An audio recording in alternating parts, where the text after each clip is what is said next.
Hi guys, today it is just after 11:15 on Friday the 26th of August 2022, and we are live. Market is open in the UK at least, which is where the ETF that I'm invested in is traded. Market opening hours in the UK are from 8 a.m. until 4:30, Monday to Friday, bank holidays accepted, as you might imagine. Which I suppose is kind of curious because the S&P 500 is an American index, and the trading hours in the US are from at least in UK equivalent times, it's from 2:30 p.m. Until roughly 9 o'clock at night. So you've got about a 2-hour crossover window from 2:30 until 4:30 each Monday to Friday, as I say, bank holidays accepted, and that obviously counts whether you've got one in the UK or one in the US. We've got bank holidays coming up shortly, but yeah, under normal circumstances, you've got a 2-hour window where both exchanges are open, both markets, are open, and you can you can kind of observe the interaction, if you like, between them. So where are we up to? Well, currently, as you can see for today, we're showing slight growth in the S&P, or at least UK, kind of what I call UK prediction for it, up 0.3%, but come US market open at 2:30, we'll see if that's confirmed or whether in fact it goes the other way. We have had a slight pullback on the week of just less than 1.25%, and you can see the red line, red candle there, just to indicate that, the last one on the chart there. And for the year, we're sitting positive about 8%. Almost 10% in the space of the last 3 months, and that is how things are looking at present. I've previously mentioned the this trend line that I had drawn quite some time ago, and what I call the opportunity gap between the current market value and where you would reach that trend line. So as things stand at present, you would coincide with the trend line somewhere around 72.23, £72.23-ish. The market is quite some ways off that at present, but that is where, personally speaking, I believe true market value lies. Consequently, I believe the market is still undervalued, although, as we can see, it has been moving upwards pretty rapidly over the past couple of months, and I'm not surprised at all to see that rapid upward movement interrupted a bit. It had been very rapid just prior to that, but I don't feel that there's any particular reason to fear that that should not continue, at least up until we actually get to fair market value, and at that point I think it is likely to falter and kind of grumble along at a bit of a slower pace. So as usual today we are here to put in our weekly £120 worth of value into the market.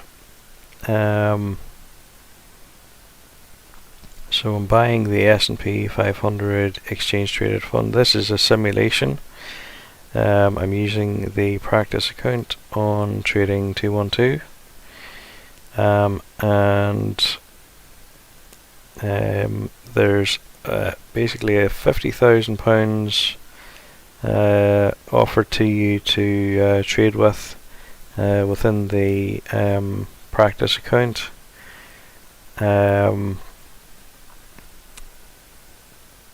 And as you have invested even in the practice account, you will see your portfolio value either increase or decrease accordingly. So as you can see up here, the value of this theoretical portfolio has increased by almost 180 quid from the time that I started trading it. That's represented here by the 7.1% increase to date. The green dotted line here represents the average price that has been paid for the shares in the portfolio, whereas the blue line above represents current market value. And the gap then is your profit, or if it was the other way around, it would be your loss.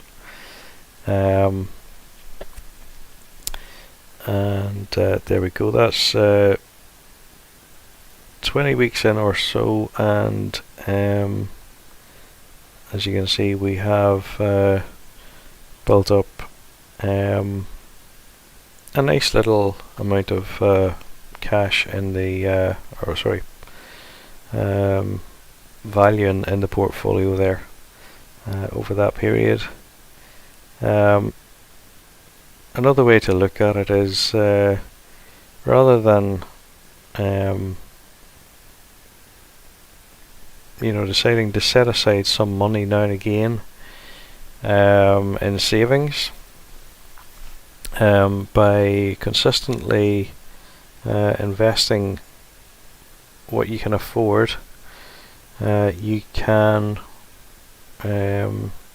see your money grow quite substantially over a period of time. And I think for that reason alone, it is a good idea to work out your finances, know how much you are spending on a monthly and annually basis, to set up a emergency fund to cover unforeseen expenses. Typically people recommend somewhere between 3 and 6 months worth of spend for your emergency fund.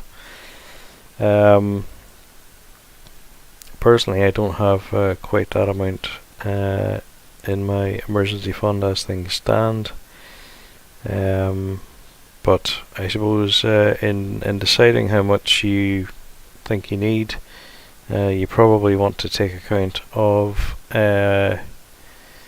your income in terms of how reliable it is. Are you in a position where there's a possibility that you could be made redundant? Are you a small business owner? Is there a possibility that some kind of government intervention could drastically change your income?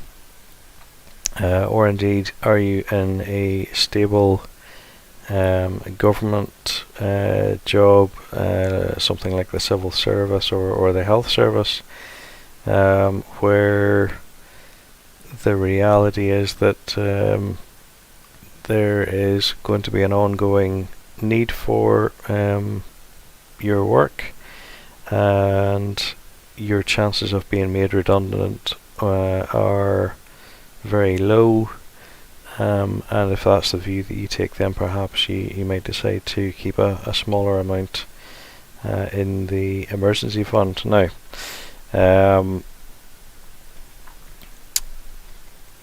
all well and good. I suppose the other point that I might make is that in addition to an emergency fund, some people like to try to time the market. All the sensible advice is against trying to do that, quite simply because you never know how low the market is going to go whenever it is going down. Equally, you never know when it's going to reach a peak before it next falls again. And the winning strategy has been shown to actually be what I would almost call the dumb strategy, the strategy where you literally only or as opposed to you literally consistently invest at a regular frequency, a regular amount, and that strategy has been shown mathematically on the basis of probability over a period of time to be the strategy which is most likely to be most successful for the vast majority of people. If it ain't broke, don't try and fix it. It's a strategy that works. It'll work for you. It will quite possibly provide you with early retirement, provided you are putting away enough in investments, and really to try to time the market.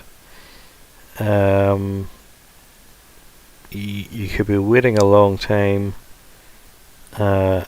and additionally you run the risk of jumping in with both feet when in fact it's not the right time yet. But yeah, a bit of a talky one this morning on various aspects of the whole thing, guys. That's the investment done for today. I'm just noticing a nice round figure here. We're sitting at 2,700 in the portfolio with 180 growth.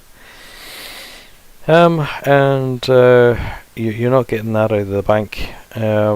So, you know, is it worth taking the risk on this?